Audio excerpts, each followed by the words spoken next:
Si te gusta este podcast, entra en iVoox.com y recomiéndalo. Así le ayudarás a que gane visibilidad en la mayor biblioteca de audio a la carta en castellano, donde además encontrarás centenares de programas de radio, monólogos, audiolibros, conferencias y otros muchos audios de diferentes temáticas. Ah, y recuerda que iVoox es con V.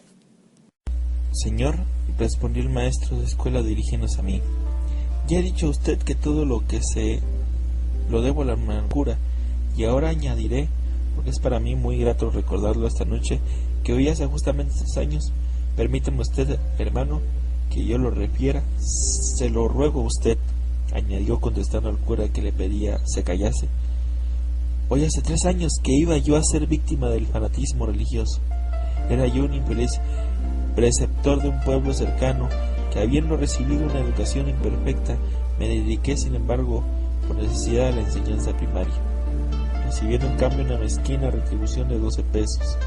Servía yo, además de notario al cura y de secretario al alcalde, y trabajaba mucho, pero en las horas del descanso procuraba yo ilustrar mi pobre espíritu con útiles lecturas que me proporcionaba encargado libros o adquiriéndolos de los viajeros que solían pasar y que, mirando mi afición, me regalaban alguno que atraían por casualidad. De este modo pasé 14 años. Como es natural, a fuerza de perseverancia, llegué a reunir algunos conocimientos que, por imperfectos que fuesen, me hicieron superior a los vecinos del lugar, que me escuchaban siempre con opiniones. Entonces acertó a llegar de cura a este pueblo, sustituyendo al antiguo que había muerto, un clérigo codicioso y de carácter terrible. Comenzó a resucitar costumbres que iban olvidándose y a imponer gabelas que no existían, todo por supuesto invocando la religión. Trató desde luego de ponerme bajo su inspección, desaprobó mi método de enseñanza, me ordenó suspender las clases de lectura, escritura, geografía, gramática que había establecido, reduciéndome a enseñar solo la doctrina, y acabó por querer también asesorar a la autoridad municipal en todos los asuntos, en su propio interés, y tanto que, con motivo de las nuevas leyes dadas por el gobierno liberal, predicó la desobediencia y aún se puso de acuerdo con las partidas de rebeldes que por este rumbo parecieron luchar contra la Constitución. Yo entonces creí que conveniente adquirir a la autoridad el peligro que había en escuchar las sugestiones del cura, me manifesté opuesto a sujetarme a sus órdenes en cuanto a la enseñanza de mis niños.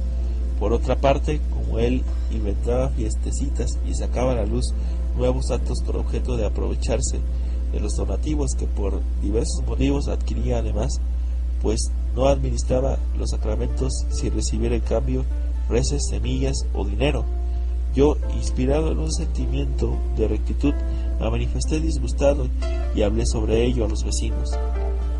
Pero el cura había trabajado con habilidad en la conciencia de estos infelices, y haciendo méritos de varias opiniones más opuestas al fanatismo y a la idolatría que reinaba de antemano, allí me presentó como un hereje, como un maldito de Dios y como un hombre abominable. Yo nada pude hacer para contrarrestar aquella hostilidad. Las autoridades no me sostenían, subyugadas por el cura como lo estaba, y me resigné a los peligros que me traía mi independencia de carácter. No aguardé mucho tiempo. Al llegar la noche buena de hace 3 años, el pueblo, embriagado y excitado por un sermón de cura, se dirigió a mi casa, me sacó de ella y me llevó a una barranca cercana a esta población para matarme. Figure usted la aflicción de mi mujer y de mis hijos. Pero el más grandecito de ellos, iluminado con una idea feliz, corrió a este pueblo donde hacía poco había llegado el hermano cura, aquí presente, que me había dado muestras de amistad las diversas veces que me había ido a ver a la escuela. Mi hijo le avisó del peligro que yo corría, y no se necesitó más, vino a salvarme.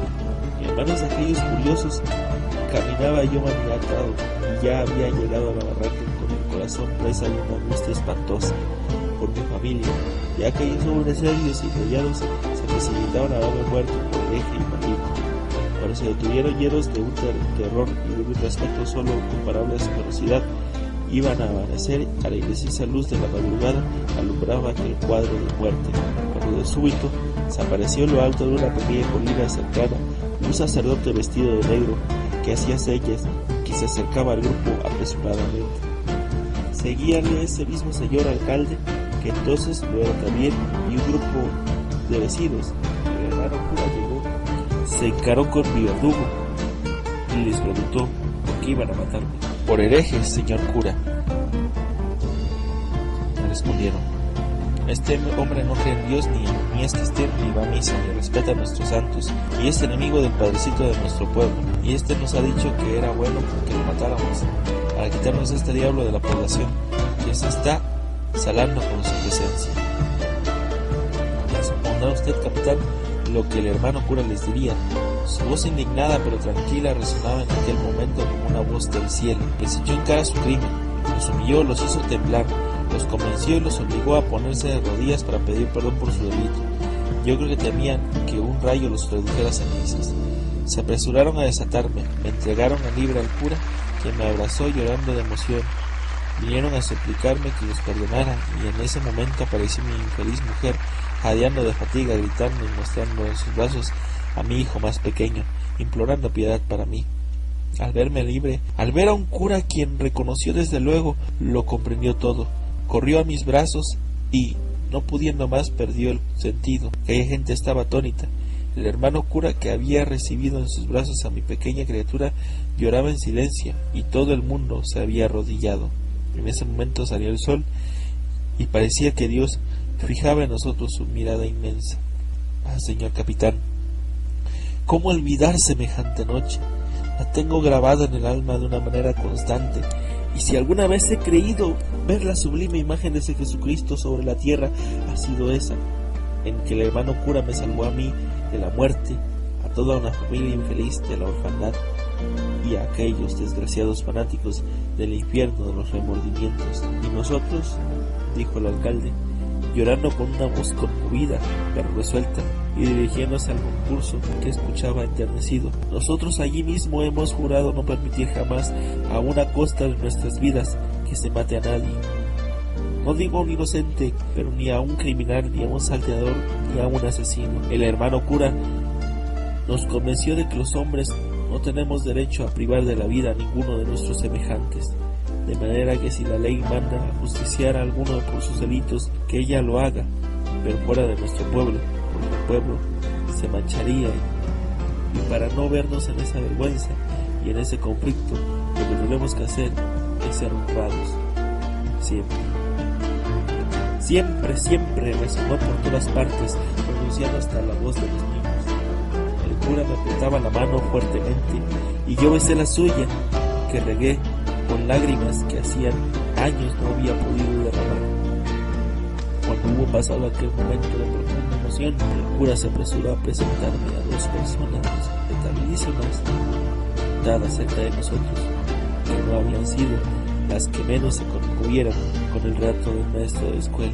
Estas dos personas eran un anciano vestido pobremente y de estatura pequeña, pero cuyo semblante, en que podía descubrirse todos los signos de la raza indígena pura, había un no sé qué que inspiraba profundo respeto.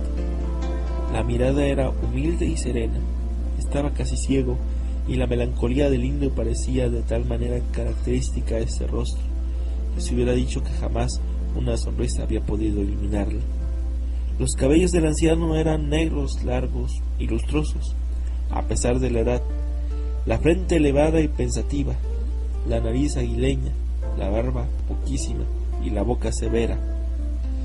El tipo, en fin, era el del habitante antiguo de aquellos lugares, no mezclado para nada con la raza conquistadora. Llamábanle el tío Francisco. Era el modelo de los esposos y de los padres de familia. Había sido acomodado en su virtud, y aunque ciego, después, combatido por las más grandes miserias, había opuesto a estas dos calamidades tal resignación, tal fuerza de espíritu y tal constancia en el trabajo, que se había hecho notable entre los montañeses, quienes le señalaban como el modelo del varón fuerte. La rectitud de su conciencia y su instrucción no vulgar entre aquellas gentes, así como su piedad acrisolada, le había hecho el constructor nato del pueblo, y a tal punto se llevaba el respeto por sus decisiones que se tenía por inapelable el fallo que pronunciaba el tío Francisco en las cuestiones sometidas a su arbitraje patriarcal. No pocas veces las autoridades acudían a él en graves dificultades que se les ofrecían, y su pobre cabaña en la que se abrigaba su numerosa familia, sujeta casi siempre a grandes privaciones, estaba enriquecida por la virtud santificada por el respeto popular. El anciano indígena era el único antes de la llegada del cura que dirimía las controversias sobre tierras, a quienes se llevaban las quejas de las familias, las consultas sobre matrimonios y sobre asuntos de conciencia, y jamás un vecino tuvo que lamentarse de su decisión, siempre basada en un riguroso principio de justicia. Después de la llegada del cura, este había hallado en el tío Francisco su más eficaz auxiliar, en las mejoras introducidas en el pueblo, así como su más decidido y virtuoso amigo. En cambio, el patriarca montañés profesaba el cura un cariño y una admiración extraordinarios.